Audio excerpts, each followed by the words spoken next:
আল্লাহ রাব্বুল আলামিন এখানে বললেন ولسليمان الريح عاصفة تجري بأمره إلى الأرض التي باركنا فيها আমি আল্লাহ রাব্বুল আলামিন বাদশা সুলাইমানকে এমন ক্ষমতা দিয়েছিলাম, দুনিয়ার এরকম ক্ষমতা কাউকে দেই নেই। ক্ষমতা দেওয়া হবে না, একমাত্র সুলাইমানকে দেওয়া হয়েছে।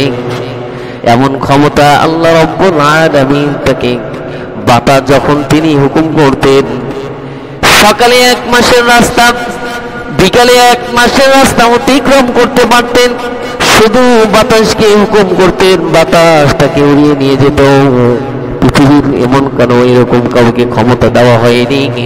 আল্লাহ রাব্বুল আলামিন বললেন বারাকনা হাওলাহু ওয়া কুননা বিকুল্লি শাইইন আলিমিন। আল্লাহ রাব্বুল আলামিন বললেন ইলাল আরদিল্লাতী বারাকনা ফিহা ওয়া কুননা বিকুল্লি শাইইন আলিমিন।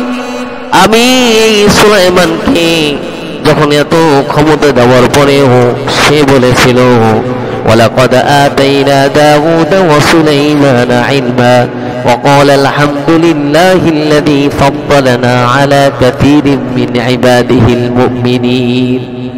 ওগো মালিক, আপনি যে আমাকে এত ক্ষমতা দিয়েছেন, এটা সম্পূর্ণ আপনার গোলামি করার জন্য। আমি আপনার গোলাম, আমি শুকরিয়া আদায় করি। ওয়াকাল আলহামদুলিল্লাহিল্লাযী ফাদ্দালানা আলা কাসীরিন মিন ইবাদিহিল মুমিনিন।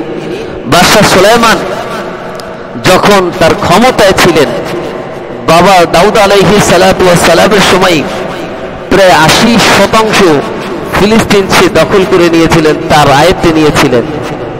এবং সুলাইমান আলাইহিস সালাতু ওয়াস সালামকে গোটা পৃথিবী শাসন করার ক্ষমতা আল্লাহ রাব্বুল আলামিন দিয়েছিলেন বলে সুবহানাল্লাহ। সাধারণ বাংলাদেশ নয় বা সাধারণ ভারত নয়, ছোট্ট একটা দেশ আমাদের, আর গোটা রাজ্যের গোটা পৃথিবীর ক্ষমতা যখন আল্লাহ রাব্বুল আলামিন সুলাইমানকে দিলেন। এই সুলাইমান আলাইহিস সালাতু ওয়াস সালাম বললেন ওয়ারিসা সুলাইমানু দাউদ ওয়া ক্বালা ইয়া আইয়ুহান নাসু আল্লিমনা মানতিকাত তায়রি ওয়া উতিনা মিন কুল্লি শাই ইন্না হাযা লাহুয়াল ফাদলুল মুবিন। ওয়ারিস সূত্রে আমি বাবার সেই ক্ষমতা পেয়েছিলাম। বাবা দাউদ কিন্তু ক্ষমতাসীন ছিলেন, এরপরেও সুলাইমান নবী সেই ক্ষমতাধর হলেন। এরপরেও আল্লাহ রাব্বুল আলামিনের শুকরিয়া আদায় করলেন। وقال الحمد لله الذي فضلنا على كثير من عباده المؤمنين। আল্লাহ রাব্বুল আলামিন বললেন আমি কিন্তু এই সুলাইমান এবং দাউদ আলাইহিস সালাতু ওয়াস সালামের সময় গোটা রাজ্যকে পরিপূর্ণ ইসলামের আওতায় এনে দিয়েছিলাম। এরপরে মুসলমান প্রায় 80 বছর ইসলামের আওতাধীন ছিলেন। এই জায়গাগুলোকে আল্লাহ রাব্বুল আলামিন বরকতময় করে দিয়েছিলেন। 73% দাউদ আলাইহিস সালাতু ওয়াস সালামের সময় ছিলেন, কিন্তু সুলাইমান আলাইহিস সালাতু ওয়াস সালামের সময় পুরো গোটা ফিলিস্তিনকে তার অধীন করে দিয়েছিলেন। এরপরে আল্লাহ রাব্বুল আলামিন এক এক করে গোটা রাজ্যের ক্ষমতা দিয়ে, অল পৃথিবীর ক্ষমতা দিয়ে আল্লাহ রাব্বুল আলামিন সুলাইমান আলাইহিস সালাতু ওয়াস সালামকে সম্মানিত করলেন। আল্লাহ রাব্বুল আলামিন জানিয়ে দিলেন বান্দারে, গোটা মানুষকে সুলাইমান আলাইহিস সালাতু ওয়াস সালাম জানাইলেন ওয়া ক্বালা ইয়া আইয়ুহান নাস, হে মানুষ সকল, উল্লিমনা মানতিকাত তায়র ওয়া উতিনা মিন কুল্লি শাই ইন্না হাযা লাহুয়াল ফাদলুল মুবিন। আমাকে আল্লাহ রাব্বুল আলামিন শুধুমাত্র মানুষের ক্ষমতাই দেন নাই। আল্লাহ রাব্বুল আলামিন বললেন ওয়াহুশিরা লিসুলাইমানা জুনুদুহু মিনাল জিন্নি ওয়াল ইনসি ওয়াত তায়র। 3 শ্রেণীর কথা বললেন, মানব জাতির কথা বললেন, জিন জাতির কথা বললেন এবং সমস্ত পশু পাখির কথা বললেন। সমস্ত পশু পাখির কথাও হযরত সুলাইমান বুঝতেন। জিনও তার অধীনে ছিল, মানুষকেও তার অধীন বানিয়ে দিয়েছিল। বর্তমান যে পরিস্থিতি, আজ অবধি এখন পর্যন্ত ইসলামী শাসন ব্যবস্থা দরকার, একজন ইসলামী রাষ্ট্রনায়ক দরকার, একজন ইসলামী ব্যবস্থাপক এমন নেতা দরকার, যে নেতা জনগণের পাশে দাঁড়াবে, যেই নেতা জনগণের কথা বলবে, গোটা মুসলিম রাজ্যকে সুন্দরভাবে পরিচালনা করবে। তাই আমরা আজকে আলোচনার বিষয়বস্তু রেখেছি ইসলামী রাষ্ট্র প্রতিষ্ঠা করার গুরুত্ব ও তাৎপর্য।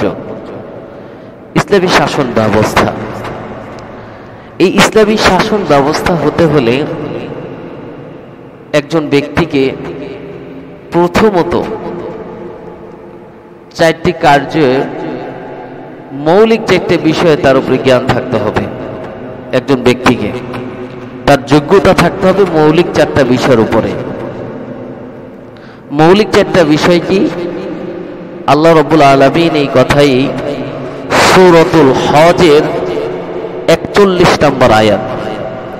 আপনাদেরকে বলি, প্রত্যেকটা কথা হবে কোরআন থেকে। যদি আপনাদের একান্ত মনে না থাকে তাহলে অন্তত পক্ষে বাংলা যে কথাটা বলে সূরা হজের 41 নম্বর আয়াত অথবা অন্য কোনো সূরার নাম্বারের আয়াত, এই নাম্বারগুলি একটু মনে রাখার চেষ্টা করবেন। দেখা যায় যে আপনারা যারা শিক্ষিত মানুষ আছেন, এই সূরাগুলো আপনাদের জন্য রেফারেন্স হিসেবে কাজ করবে। কারণ এই কথাটা আমার না, এই কথাটা আপনার, এই কথাটা আমার, সকলের, এই কথাটা আল্লাহ। কোন ব্যক্তি যখন কথা বলে আপনাদের এত গবেষণা করার সুযোগ হয় না। যখন আপনাদের সামনে কথা বলি অবশ্যই আপনি চেষ্টা করবেন আমার কথাগুলোকে মুখস্থ করে নিয়ে যাওয়ার জন্য, আর না হয় কিছু কোটেশন লিখে নেওয়ার জন্য, যে রেফারেন্সগুলি বলি।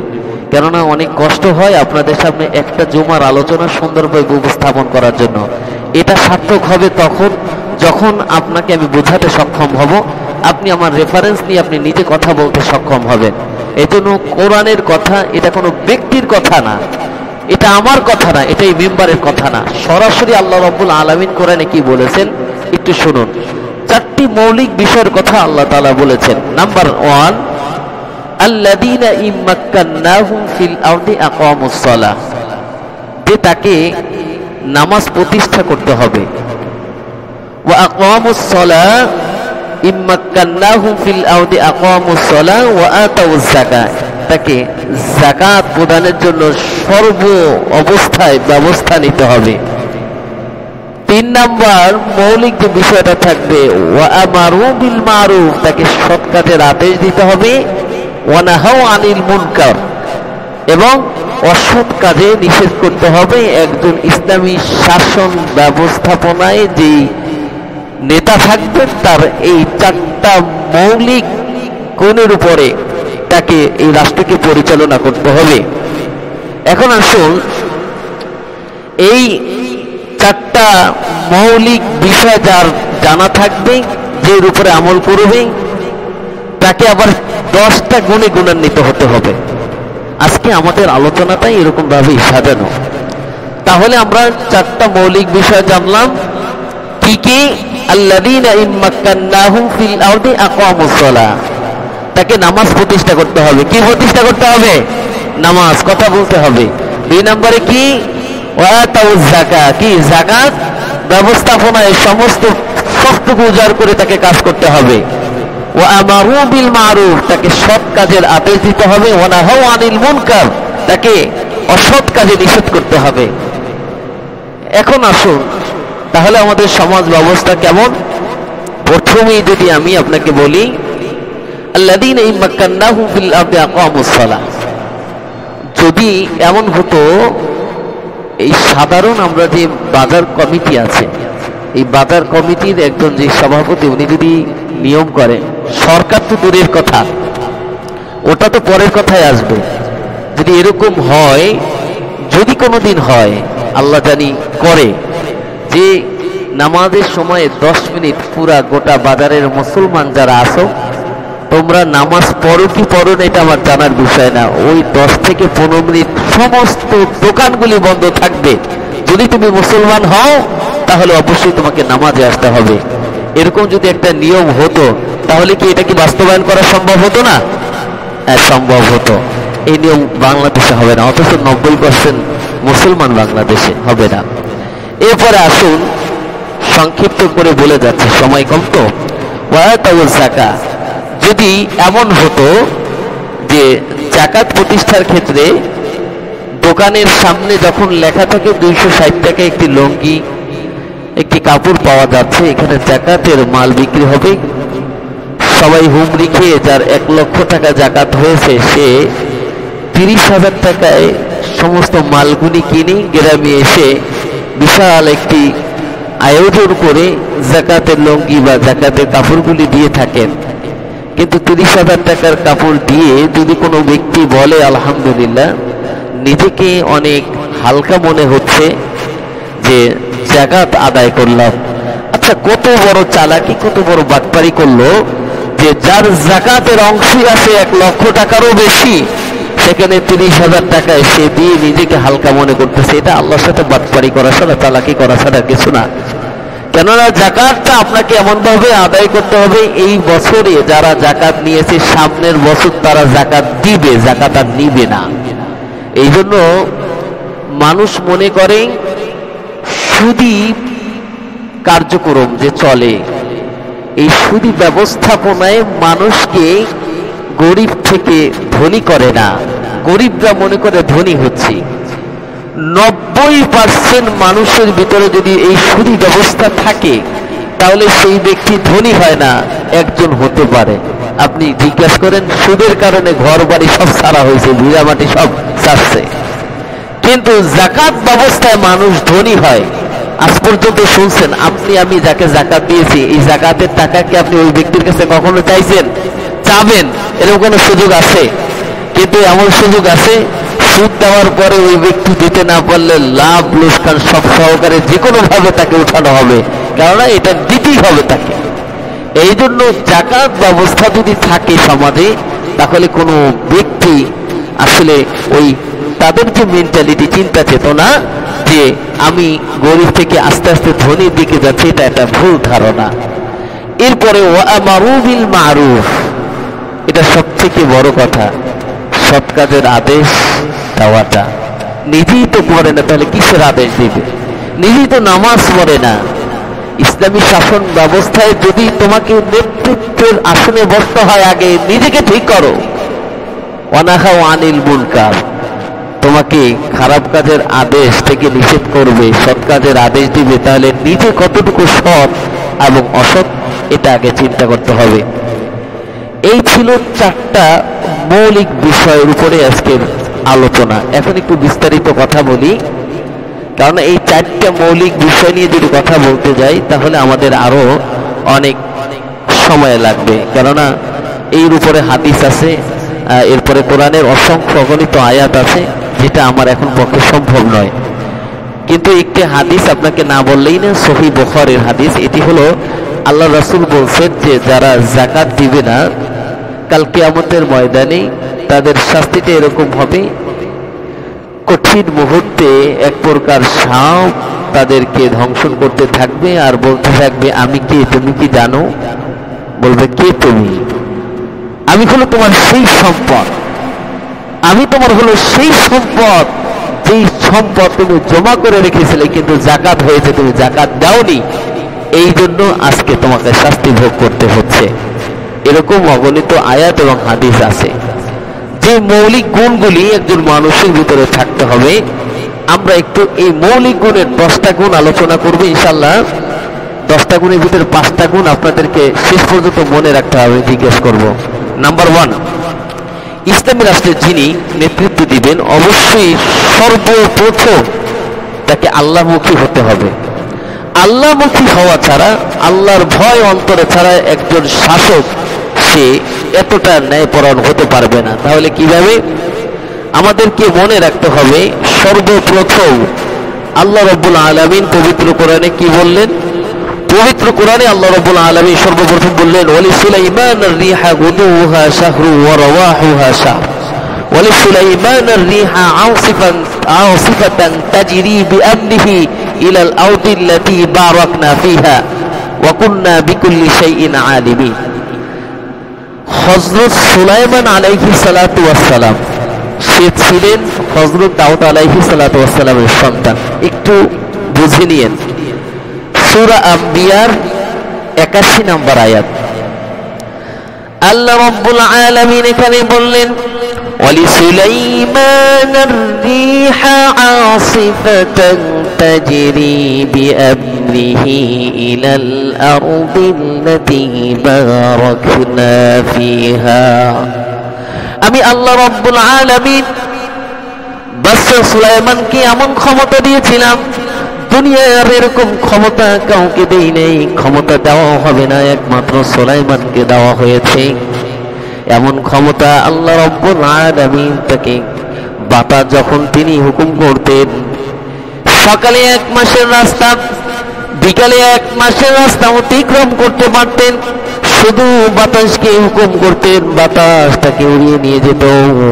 পৃথিবীর এমন কেন এরকম কাউকে ক্ষমতা দেওয়া হয়নি। আল্লাহ রাব্বুল আলামিন বললেন, বারাকনা হাওলাহু ওয়া কুননা বিকুল্লি শাইইন আলিমিন। আল্লাহ রাব্বুল আলামিন বললেন, ইলাল আরদিল্লাতী বারাকনা ফিহা ওয়া কুননা বিকুল্লি শাইইন আলিমিন।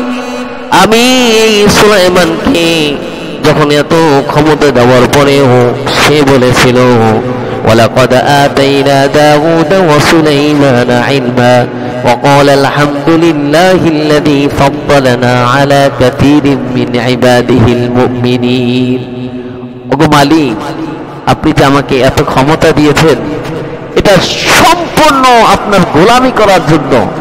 আমি আপনার গোলাম, আমি শুকরিয়া আদায় করি। ওয়াকাল আলহামদুলিল্লাহিল্লাযী ফাদ্দালানা আলা কাসীরিন মিন ইবাদিহিল মুমিনিন।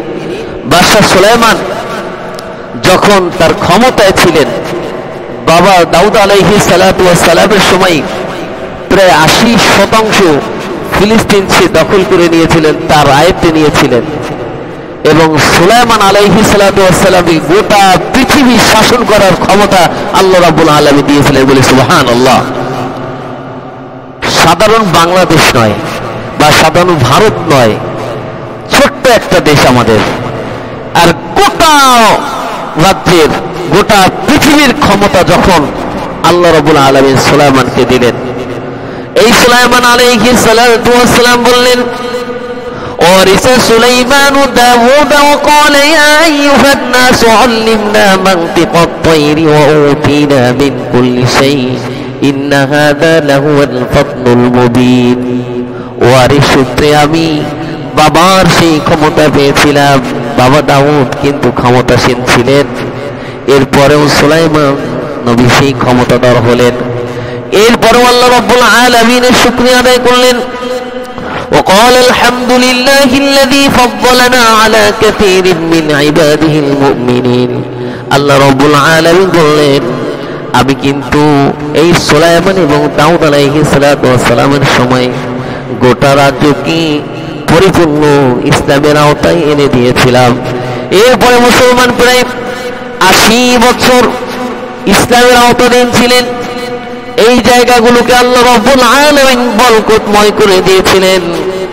73% দাউদ আলাইহিস সালাতু ওয়াস সালামের সময় ছিলেন, কিন্তু সুলাইমান আলাইহিস সালাতু ওয়াস সালামের সময় পুরো গোটা ফিলিস্তিনকে তার অধীন করে দিয়েছিলেন। এরপরে আল্লাহ রাব্বুল আলামিন এক এক করে গোটা রাজ্যের ক্ষমতা দিয়ে, অল পৃথিবীর ক্ষমতা দিয়ে আল্লাহ রাব্বুল আলামিন সুলাইমান আলাইহিস সালাতু ওয়াস সালামকে সম্মানিত করলেন।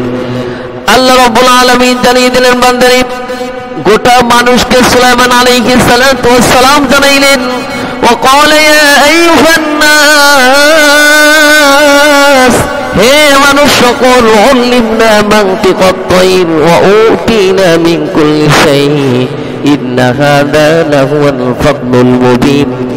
আমাকে আল্লাহ রাব্বুল আলামিন শুধুমাত্র মানুষের ক্ষমতাই দেন নাই। আল্লাহ রাব্বুল আলামিন বললেন, ওয়াহুশিরা লিসুলাইমানা জুনুদুহু মিনাল জিন্নি ওয়াল ইনসি ওয়াত তায়র। 3 শ্রেণীর কথা বললেন, মানব জাতির কথা বললেন, জিন জাতির কথা বললেন, এবং সমস্ত পশু পাখির কথা বললেন। সমস্ত পশু পাখির কথাও হযরত সুলাইমান বুঝতেন। জিনও তার অধীনে ছিল, মানুষকেও তার অধীন বানিয়ে দিয়েছিল। এরপরে আল্লাহ রাব্বুল আলামিন বললেন, কি বললেন, হাত্তা ইযা আতাউ আলা ওয়াদিন নামলি ক্বালাত নামলাতুন ইয়া আইয়ুহান নামলু দুখুলু মাসাকিনাকুম। হযরত সুলাইমান আলাইহিস সালাতু ওয়াস সালাম কেমন আল্লাহমুখী ছিলেন। তার সৈন্য সামন্ত নিয়ে এক জায়গায় গিয়েছিলেন। সেই জায়গায় পিপিলিকার একটি দল ছিল। রানী পিপিলিকা নামলাতুন ক্বালাত নামলাতুন স্ত্রীলিঙ্গ ব্যবহার করেছেন। সেখানে একটি রানী পিঁপড়ার একটি দল ছিল। তারা বলতেছিল ওয়াকালা ইয়া আইয়ুহান নাবলু দুখুলু মাসাকিনাকুম।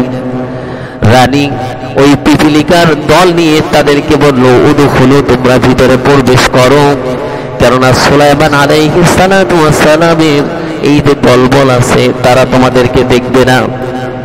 এই পিপিলিকা এই কথা যখন বললেন, হযরত সুলাইমান আলাইহিস সালাতু ওয়াস সালাম যখন এই পিপিলিকার ভাষা বুঝলেন, আল্লাহ রাব্বুল আলামিনের প্রশংসা করলেন আর বললেন, ওগো মালিক, আপনি যদি আমাকে এই সকল গুনাহে গুণান্বিত না করতেন, এই সমস্ত গুণান্বিত যদি না করতেন, আমি এই পিপিলিকার ভাষা বুঝতাম না। فتبسم ضاحكا من قولها وقال رب أوزعني أن أشكر نعمتك التي আমি শুকরিয়া আদায় করতেছি এই সমস্ত আমার প্রতি তুমি নিয়ামত দিয়েছো। নি'মাতাকা আল্লাতী আন'আমতা আলাইয়া ওয়া আলা ওয়ালিদাই ওয়া আন আ'মালা সালিহান তারদাহু ওয়া আদখিলনি বিরহমাতিকা ফি ইবাদিকা সালিহিন। এই গুণে গুণান্বিত হওয়ার পরে আল্লাহ রাব্বুল আলামিন হযরত দাউদ আলাইহিস সালাতু ওয়াস সালামকে জানিয়ে দিলেন, দাউদ রে, আমি তোমাকে এমন একটা সন্তান দিয়েছি, ওয়াহাবনা লিদাউদা সুলাইমান নি'মাল আবদু ইন্নাহু আওয়াব। এই নামটা আল্লাহ রাব্বুল আলামিন রেখে দিলেন আর বললেন নি'মাল আবদু ইন্নাহু আওয়াব। পৃথিবীতে এমন একটা সন্তান তোমাকে দিলাম, এরকম নিয়ামতপূর্ণ সন্তান আমি আল্লাহ রাব্বুল আলামিন কাউকে দেইনি। বলে সুবহানাল্লাহ। শুধুমাত্র আল্লাহমুখী হয়েছিলেন। সুলাইমান আলাইহিস সালাতু ওয়াস সালামের মতো ক্ষমতা এই পৃথিবীতে আজ পর্যন্ত কারণেই কিয়ামত পর্যন্ত আল্লাহ তাআলা কাউকে দিবেন না। যে জিন জাতিকে বসবাস করেন, যে জিন জাতির উপরে ক্ষমতা রাখলেন, মানুষের উপরে ক্ষমতা রাখলেন এবং সমস্ত পশু পাখির উপরে তার ক্ষমতা থাকলেন, সাধারণ পিপিলিকার কথাও সে বুঝলেন, শুকরিয়া আদায় করলেন। এই জন্য একজন ইসলামী শাসক হিসাবে সর্বপ্রথম যেই গুণটা তার থাকতে হবে সেটা হলো আল্লাহমুখী হওয়া। 2 নম্বর গুণ, একজন মুসলিম শাসক হিসাবে তাকে ইনসাফ প্রতিষ্ঠা করতে হবে। কেমন ইনসাফ? আল্লাহ রাব্বুল আলামিন বললেন, ইয়া দাউদ ইন্না জাআলনাকা খলিফাতান ফিল আরদি ফাহকুম বাইনান নাস। আমি দাউদকে ক্ষমতা দিয়েছিলাম সর্বপ্রথম, কিন্তু তাকে যখন আমি খলিফা নির্বাচন করলাম, কিন্তু মানুষের মাঝে বাইনান নাস, যখন মানুষের মাঝে বিচার করতেন, ইনসাফ করে বিচার করতেন। এই জন্য আল্লাহ রাব্বুল আলামিন বললেন, দাউদ আলাইহিস সালাতু ওয়াস সালামের সময় মাখজুম গোত্রের, আপনাদের এই বানরিপাড়া বা আশেপাশের কোনো এলাকায় অনেক বড় বংশীয় লোক থাকলে সে যদি একটা অপরাধ করে ফেলে, অনেক মানুষ, সমাজের মানুষই বলবে যাক অনেক বড় বংশের লোক তো, একটু ছাড় দেওয়া যায় কিনা। এই মাখজুম গোত্রের একজন মহিলা ছিলেন, তার নাম ছিল ফাতেমা। আর আল্লাহর রাসূল সাল্লাল্লাহু আলাইহি ওয়াসাল্লামের মেয়ের নাম ছিল ফাতেমা। কিন্তু ওই সময় আরবের হুকুম ছিল এরকম, এখনো তো, যে বিচারের ক্ষেত্রে কোনো কম্প্রোমাইজ নাই। হত্যার বিচার হলে তাকে হত্যা করবে, চুরির বিচার হলে হাত কাটবে। এই মহিলা এই কাজই করছিলেন, কিন্তু তার নাম ছিল ফাতেমা। অনেকে একটু চিন্তা ভাবনা করতেছেন তার নামের সাথে আল্লাহ রাসূলের মেয়ের নামে একটা মিল আছে, আরো বংশীয় মেয়ে, আল্লাহ রাসূলের কাছে কি একটু যাওয়া যায় কিনা। একদম সহিহ বুখারীর এটি হাদিস 6788 নম্বর হাদিসটা কোট করে বলার কারণে এই মাত্র যে আপনারা জানি হাদিস পড়লেও বুঝবেন। এই হাদিসে এই মাখজুম গোত্রের মহিলাকে একটু ছাড় দেওয়ার জন্য আল্লাহ রাসূল সাল্লাল্লাহু আলাইহি ওয়াসাল্লামের কাছে সাহাবীদের একজন গেলেন বলতে, সবাই যাওয়ার সাহস পায়নি যে ওগো নবী, এরকম এরকম ঘটনা, মাখজুম গোত্রের এই মহিলা বংশীয়, সে অপরাধ করেছে, তাকে একটু ছাড় দেওয়া যায় কিনা। দুই নাম্বার গুণের কথা বলতেছি। কিন্তু এখন ইনসাফ কিভাবে প্রতিষ্ঠা হয়েছিল? আল্লাহ রাসূল সাল্লাল্লাহু আলাইহি ওয়াসাল্লাম সবাই কিছু বলেন, একটু পরে এসে সবার সামনে সে একটা ভাষণ দিলেন। ভাষণটাই হলো আপনাদের জন্য আজকে শিক্ষা। এটা লিখে রাখার মতো, মনে রাখার মতো এবং মুখস্থ করে রাখার মতো। এই যে হাদিসটা এখন বলতেছি, বুখারীর হাদিসটা, এটা হলো মনে রাখার মতো একটি হাদিস। মনে রাখবেন, অনুবাদটুকু মনে রাখেন। আল্লাহ রাসূল কি বলেছিলেন যে শোনো, এখানে তোমরা ফাতেমার জন্য রিকোয়েস্ট করতেছো, অনুরোধ করতেছো।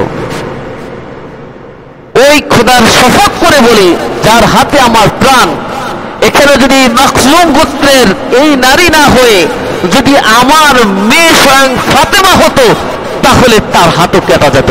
বলে আল্লাহু আকবার। কথা বুঝতে পেরেছেন?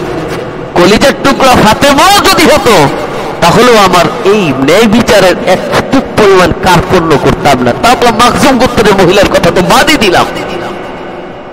ইনসাফ প্রতিষ্ঠা করেছিলেন কিভাবে? এই জন্য ইসলামী শাসক হতে দুই নাম্বার গুণ তার থাকতে হবে ইনসাফ প্রতিষ্ঠা করা। তার সন্তান হোক, ভাই হোক, বোন হোক, আত্মীয় স্বজন হোক, এখন তো টাকা দিলে ইনসাফ উঠে যায়। যার টাকা বেশি থাকবে, যার ক্ষমতা বেশি থাকবে, তার পক্ষেই রায় হবে, কথা হবে। এজন্য ভাই, আপনার বিবেক, আপনার জ্ঞানটাকে এরকম বিক্রি করে দিয়েন না। কেননা আল্লাহ রাব্বুল আলামিন হাজার মানুষের ভিতরে আপনাকে সম্মানের একটা চেয়ারে বসিয়েছেন। সমস্ত মানুষ একজনের কথা শুনে, সেই ব্যক্তি হলো আপনি।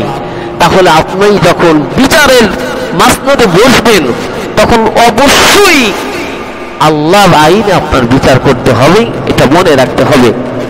তিন নাম্বার গুণ, যেটা হলো ন্যায়কে, ন্যায়ের পথ, এটাকে পরিহার করে অন্যায়ের পথটাকে না ধরা।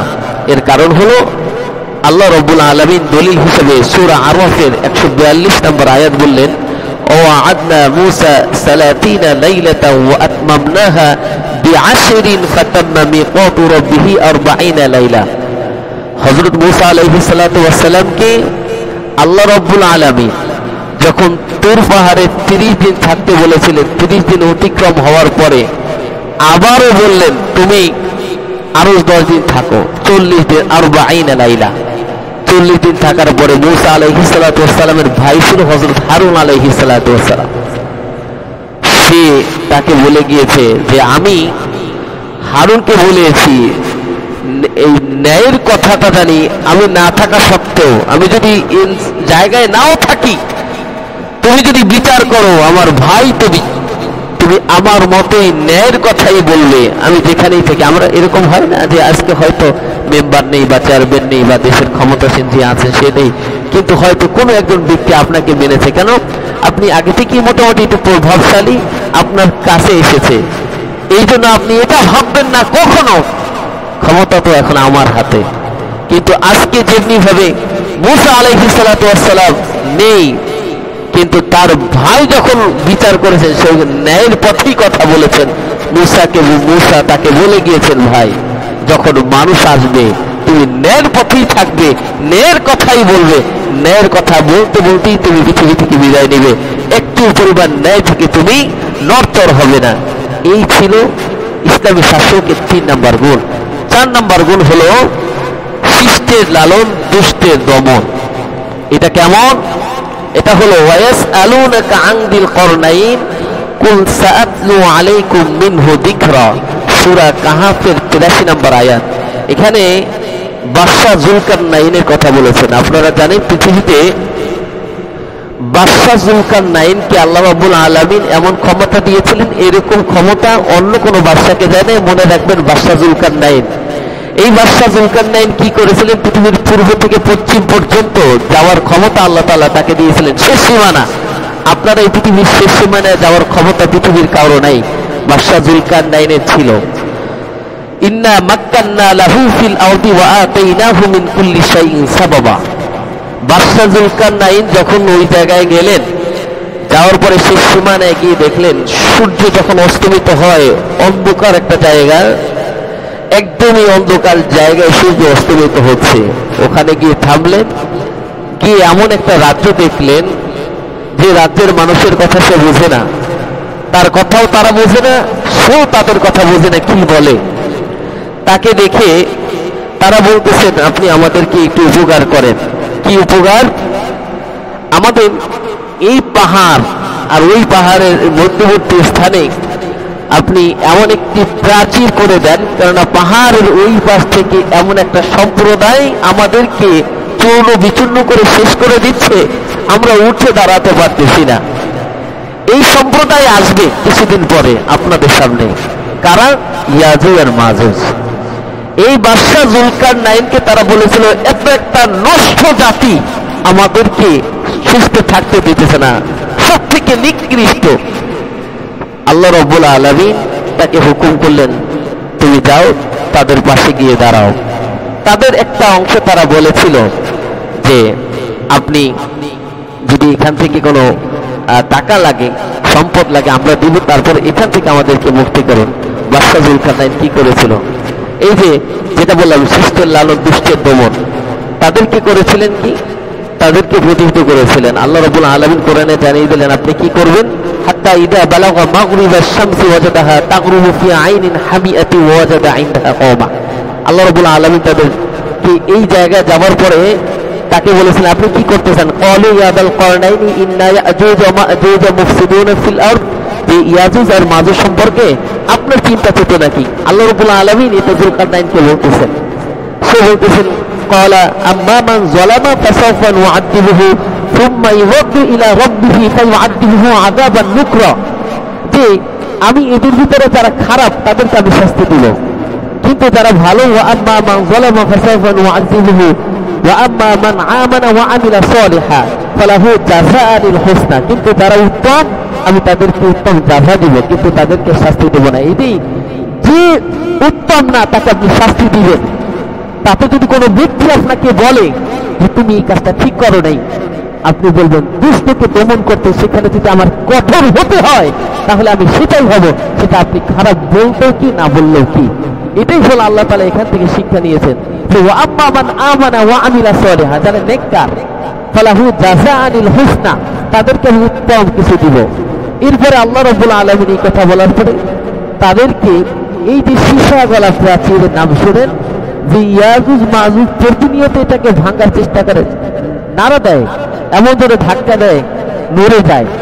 কিন্তু কিয়ামতের আগ পর্যন্ত এই ওয়াদা আল্লাহ তাআলার, এই কথা আমি বলি না, এই কথা আপনারা একটু রিসার্চ করে দেখবেন। এই কথা হলো সূরা কাহাফের 83 থেকে 91 নম্বর আয়াত, একটু কোট করে নিয়ে যাবেন।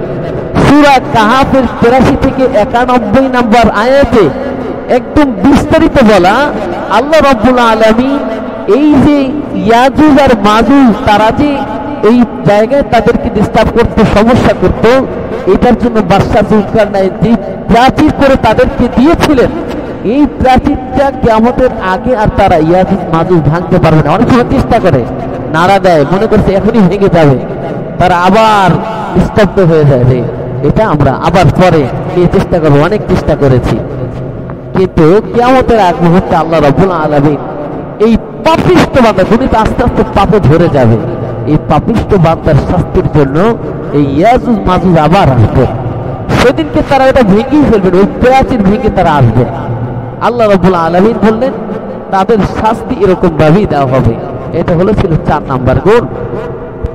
5 নাম্বার গুণে আল্লাহ রাব্বুল আলামিন বললেন যে একজন মুসলিম শাসক সে নিজেকে বিনয়, মানে একদমই নিজেকে, নিজের জীবনটাকে লুটিয়ে দিবে, এমন ভাবে তার রাজনৈতিক প্রেক্ষাপটটা বা শাসন ব্যবস্থাটা করবে জনগণের সাথে মিলেমিশে থাকবে, এবং এমনই হবে।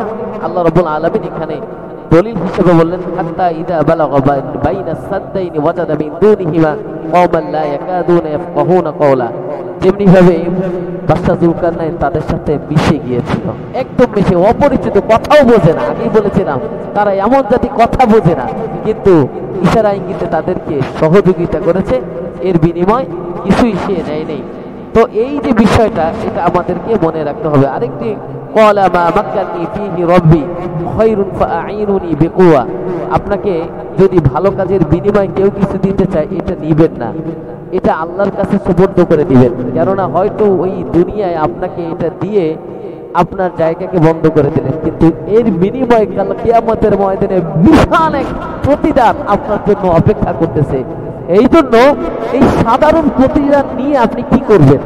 উনি আপনাকে কি প্রতিদান দিবে?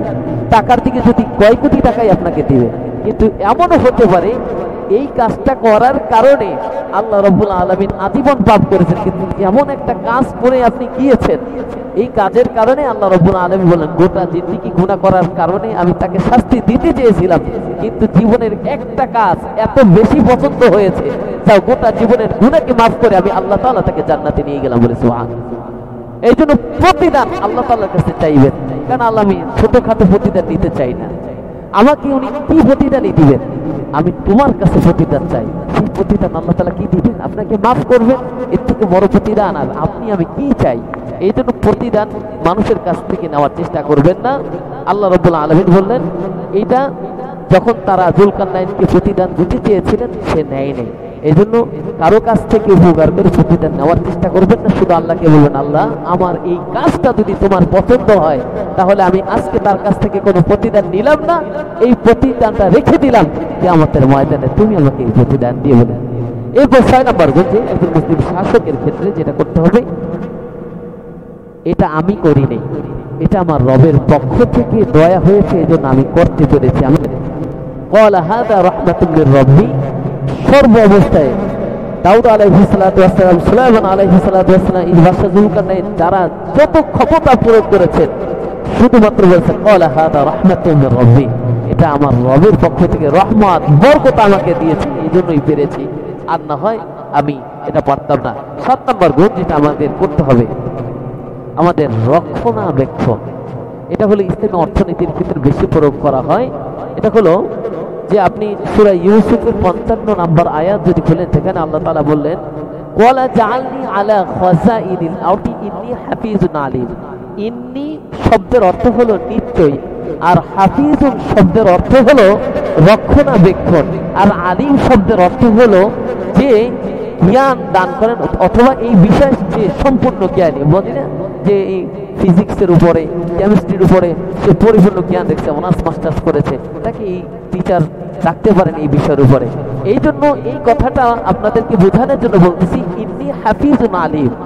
ইউসুফ আলাইহিস সালাতু ওয়াস সালামকে যখন ক্ষমতা দেওয়া হয় সে বলেছিলেন আপনি আমাকে অর্থনৈতিক, আপনি আমাকে এই সমস্ত কাজে নিয়োজিত করতে পারেন, কেননা সামনে মিশরের অবস্থা, অর্থনৈতিক অবস্থা খুবই খারাপ যাবে, খাবার পাবে না মানুষ, আপনি যদি আমাকে এই দায়িত্ব দেন ইন্নী হাফিজুন আলিম, আমি এটাকে রক্ষণাবেক্ষণ করতে পারবো, এই সেই জ্ঞান আমাকে আল্লাহ তাআলা দিয়েছেন। এরপরে আল্লাহ রাব্বুল আলামিন তাকে সেই মিশরের দায়িত্ব দিলেন, এবং পরবর্তীতে মিশরের অবস্থা যখন খুব খারাপ অবস্থা হলো, কিন্তু এই ইউসুফকে অর্থ মন্ত্রণালয়ের দায়িত্ব দেওয়ার পরে আল্লাহ রাব্বুল আলামিন তার মাধ্যমে গোটা মিশরকে রক্ষা করেছিলেন। 8 নম্বর গুণ, একজন মুসলিম শাসক সে কখনো ঘুষ গ্রহণ করবে না, কখনো ঘুষ গ্রহণ করবে না। এর দলিল কোথায়? আল্লাহ রাব্বুল আলামিন পবিত্র কোরআনের সূরা নামল, এই সূরা নামলের 36 নম্বর আয়াতে আল্লাহ তাআলা বললেন ফালাম্মা জাআ সুলাইমান ক্বালা আতুমিদ্দুনানি বিমাল। আপনারা জানেন বাদশা সুলাইমানের সাথে রানী বিলকিসের একটা ইসলামী শাসন ব্যবস্থা নিয়ে, রানী বিলকিস ক্ষমতায় ছিলেন, বাদশা সুলাইমানও ক্ষমতায় ছিলেন, কিন্তু যখন রানী বিলকিসকে হুমকি দিলেন তোমার এই ক্ষমতা আমি ঘুরিয়ে দিব, রানী বিলকিসের এই ক্ষমতা ঘুরিয়ে দেওয়ার কথা শুনে সে ভয় পেয়ে গিয়েছেন। সে চিন্তা করছেন যে ফালাম্মা জাআ সুলাইমান ক্বালা আতুমিদ্দুনানি বিমাল, এই তোমরা যাও বাদশা সুলাইমানের কাছে যত দামি উপঢৌকন আছে, হাদিয়া আছে, গিফট আছে, এগুলো নিয়ে যাও, তাহলে একটু থামবে, তাহলে তার মতো করে সে দেশ চালাবে, আমার মতো করে আমি দেশ চালাবো, তার সাথে কোনো ঝগড়া বিবাদে যাব না। যখন তার কাছে দামি দামি উপঢৌকন নিয়ে যাওয়া হলো, তখন সে বলল ফালাম্মা জাআ সুলাইমান ক্বালা আতুমিদ্দুনানি বিমাল ফামা আতানিয়াল্লাহু খায়রুম মিম্মা আতাকুম। এগুলো কি নিয়ে আসছে আমার কাছে? বলতেছে রানী বিলকিসের পক্ষ থেকে, সে বলতেছে ফামা আতানিয়াল্লাহু খায়রুম মিম্মা আতাকুম, তুমি আমাকে যা দিছো এর থেকে 1000 কোটি গুণ বেশি আমাকে আল্লাহ তাআলা দান করেছেন বলে সুবহানাল্লাহ। তুমি আমার কাছে কি নিয়ে আসছো? আমি সুলাইমানকে যা দান করছি এটা তো রানী বিলকিসকে কেন পৃথিবীর কোনো বাদশাকে দান করিনি। জিনের ক্ষমতা দিলাম, মানুষের ক্ষমতা দিলাম, পশু পাখির ক্ষমতা দিলাম, বাতাসের ক্ষমতা দিলাম, এটা তো কারো নাই। কেননা আপনারা জানেন এই সুলাইমান এবং বিলকিসের কাহিনীর ভিতরে একটা জায়গায় এমন হয়েছে, রানী বিলকিসের সিংহাসন বাদশা সুলাইমান নিয়ে আসছে, যে রানী বিলকিস যেহেতু আসবে, যখন সে দেখবে তার এত বড় সিংহাসন আমার এখানে উপস্থিত, সে আশ্চর্য হয়ে যাবে আমি সুলাইমানের পাওয়ার না কত বড়। জিন আমার কথা শুনে, বাতাস আমার কথা শুনে চোখের পলকে, কি বলেছিলেন চোখের পলকে আনতে পারবে কে? বাদশা সুলাইমান কত মিনিটে, কয় দিনে, কত সময়, তার কাছে পছন্দ হয়েছে না। কেউ বলে একদিন লাগবে, 1 ঘন্টা লাগবে, 5 ঘন্টা লাগবে। সে বলতেছে চোখের পলকে রানী বিলকিসের সিংহাসনটা কেউ আইনে দিতে পারো নাকি আমাকে? একজনে দাঁড়াইছে, আমি পারি, আপনি খালি চোখের পলক খুলবেন, এখানে বাদশা আপনি দেখবেন রানী বিলকিসের সিংহাসন। বলে সুবহানাল্লাহ, এত ক্ষমতা দিয়েছেন, তুমি আমার কাছে হাদিয়া নিয়ে আসছো না?